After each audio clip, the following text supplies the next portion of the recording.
Pamilya. Kinukulang po minsan pag walang overtime. Minsan po pag may overtime, sumasapat naman. Kailangan mag-overtime. Opo. Okay. Ba't yan ang napasok mong trabaho? Anong nag-college po kasi ako, yung buwelo niya, di ba? Parang may sasabihin talaga siya. Anong nag-college mo?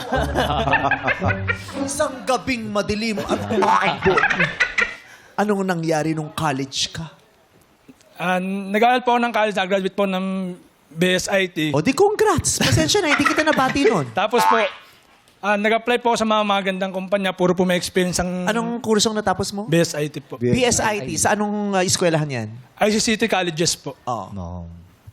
Tapos po, nung nag-apply po ako, panay po may experience, parang nadismaya po. Ang ginawa ko po, nag-apply ako sa mga madaling pasukan, like merchandiser po. Kaya yun. Ang hirap din, ano? Opo. Pagka-aaral ka, excited ka na magtrabaho, tapos may hirapan kang pumasok kasi halos lahat ng pinag-applyan mo nag-require ng experience na wala ka pa naman. Opo. Di ba? Hindi sapat yung nag-OJT. Hindi po sapat yun. Eh. Ang kailangan po nila, 3 years to above po ang experience po. Kaya po, nag-apply na lang ako na mas mababa po sa ano.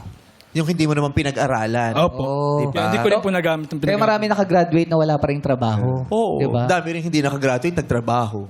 Tsaka, takay Sorry talaga. Nagtrabaho pero hindi nakagraduate. Oo. May mayroon doon na nagtrabaho, hindi nakasweldo. Meron din namang nakasweldo, pero walang din Walang trabaho. Hindi yun, mas mahirap yun.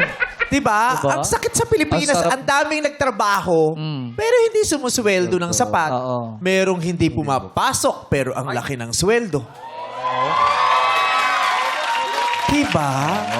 Tapos wala tayong magagawa. Diba? Imagine mo yung mamamayang Pilipino nagtrabaho ng 8 hours. Correct. Nag-jeep, nag-LRT, binaybay ang tanghali, ang araw, hindi nakakain. Minimum. Minimum wage. Parang Merong siya, hindi si Junjun. pumapasok, 100,000 ang sweldo. Yes.